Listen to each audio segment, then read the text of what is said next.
What does Google really want? Some claim it is all about EEAT, experience, expertise, authoritativeness, and trust, while others claim it is about these 200 mysterious ranking factors. And while those do play a role, if you really want to master SEO, you got to look at the bigger picture. The thing is, Google is a business, and businesses all want to make money and thrive. So Google is going to shape its algorithm in a way that is going to help it make money and thrive. So in this video, we are going to talk about what Google really wants. And when you give Google what it wants, it will give you what you want: higher rankings and more visibility. So in this video, we're going to cover Google's business model and its big picture goal, how Google perfects its algorithm, and how you can take advantage, and the 3 things you should focus on to keep users and Google happy. And the third one is one that I never hear anybody talk about. I don't know why, because when you hear it, you're going to be like, of course, why doesn't anyone talk about this? Hey guys, I'm Robin, your B2B marketing bestie. I'm a B2B marketing consultant, and I have been helping businesses rank higher in Google for over 15 years. And in the beginning, I would focus on the little details like keyword usage and headline tags. While those things are important, it was when I started looking at Google on a more macro level that I really started to see a difference in my rankings. And what Google really wants is to give the person searching the best possible answer to their question. It's really that simple. And we're going to talk about what that means in a minute, but it is very important to remember that Google's job is not to help businesses rank higher in the search engines. It's to make the searcher happy. Google sells ads. That's the way it makes money. And by getting more people on its search engine, it can charge more for its ads. That's the business model. And the way it keeps people using its search engine is to provide the very best search results. So Google has put a ton of work into perfecting an algorithm that delivers the very best search results for any given search query. And I know they now have new competitors in AI like ChatGPT and Copilot and Claude and Perplexity, but Google's going to do everything it can to keep users on its search engine, because right now it still has almost 90% of the search market. All right, so now the big question is, how does Google develop its algorithm to keep the searchers happy? Well, Google is watching you. No, why?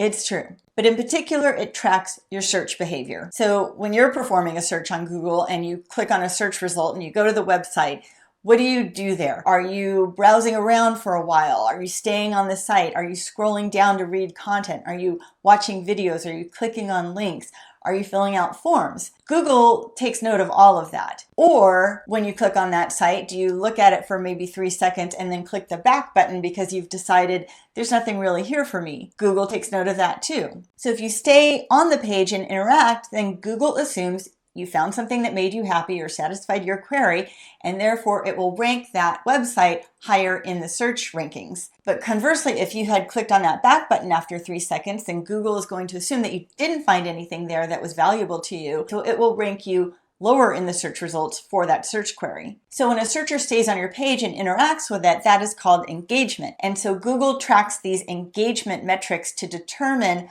what is making searchers happy. All right, so now what are some things that you should focus on to keep users engaged? Well, there's 3 main things you want to focus on, and the first 2 are fairly standard, but the last one is something that I never hear people talking about, and when you hear it, you're just going to be like, duh. So stick around, because it's actually the one thing that helps so much. But before we get into that, please take a moment to subscribe to my channel, because it really does help me keep creating these free B2B marketing videos that will help you grow your business and help you get more leads. And then tell me in the comments, what is the one question that you have about SEO that you're just dying to know but haven't been able to really figure out? All right, so first let's talk about content quality. Everybody wants quality content. They don't want content that's fake or thin or just got a bunch of fluff. And I know you've heard about content quality and how important it is, and it's like, okay, but what makes quality content? So let's go over that. So we talked before about EEAT, experience, expertise, authoritativeness, and trust. And this is what Google has said it uses to assess quality in a given web page. So the first is experience, and it wants to know if you have experience in this topic. Is it proven? Is it firsthand experience? Do you have personal stories? Make sure you include that in your web copy or blog post. And the next is expertise, and this is a little bit different because this is whether you have specialized knowledge in a given topic, like certain technical expertise or credentials. So you want to make sure that's clear too. And then the next is authoritativeness. Do you have credibility in the field? And they look for indicators like a strong online presence. Do a lot of people link to your site? Because this is an indicator that you are an authority in the industry. And then the next one is T for trustworthiness. And so is your website secure? Is it accurate? Is it transparent? Are you following website best practices? So when you look at the sites that are ranking high in Google, you will notice that most of them display these qualities of EEAT. And then the next thing you want to look at is user experience. So what kind of experience are they having on your website? Is it positive or are they getting really frustrated? And one of the biggest things is page speed. So how fast does your site load? I'm sure we've all been on websites where it's just taking forever to load, and then at some point we just bail because we don't have time for that. You really want to make sure that your website loads really fast within a matter of, say, 5 seconds. And then you also want to make sure that your website has a modern, clean design and navigation. So this doesn't mean that you need to have all the bells and whistles on your website. It doesn't have to be super fancy and you don't have to spend hundreds of thousands of dollars on it. But you want to make sure that it's updated. You want to make sure that it's easy to navigate and that the user can really find things easily once they're on your site, because it is super frustrating to go to a website and look for something and not be able to find it. Then there's the technical stuff, like making sure that all your images are loading properly and that all your links are working properly as well. And then you want to make sure that it's mobile friendly. And this is super important because Google prioritizes the mobile experience. Even if you're a B2B firm, you may say most of my users are on desktop or on laptop because they're business users.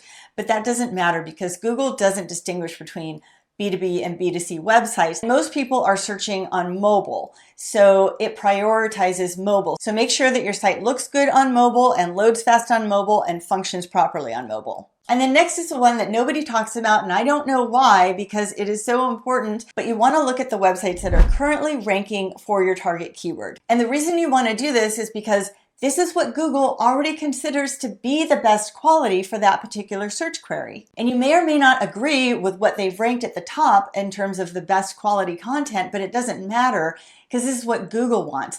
This is Google's game and it makes the rules. So you want to analyze the websites that are ranking in those top 3 or 4 positions and ask yourself some questions like, what kind of content is it? What answers are they providing? What challenges are they addressing? What elements are on the page? Are there videos? Are there infographics? Are there case studies? And how long is it? And also ask yourself about the search intent that the page is addressing.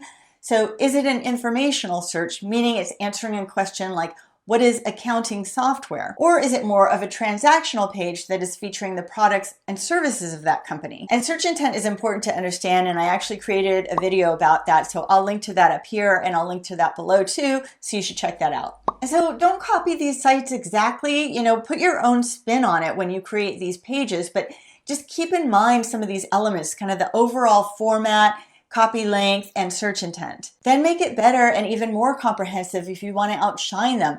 What can you add to it that's going to beef up that page and make it even more valuable to the user? What did they miss? Remember, Google is basically showing you what it rewards, so you want to learn from what's already working. Now, if you want to know the 3 steps to rank higher on Google, then check out this video here where I walk you through a proven formula. I will see you over there.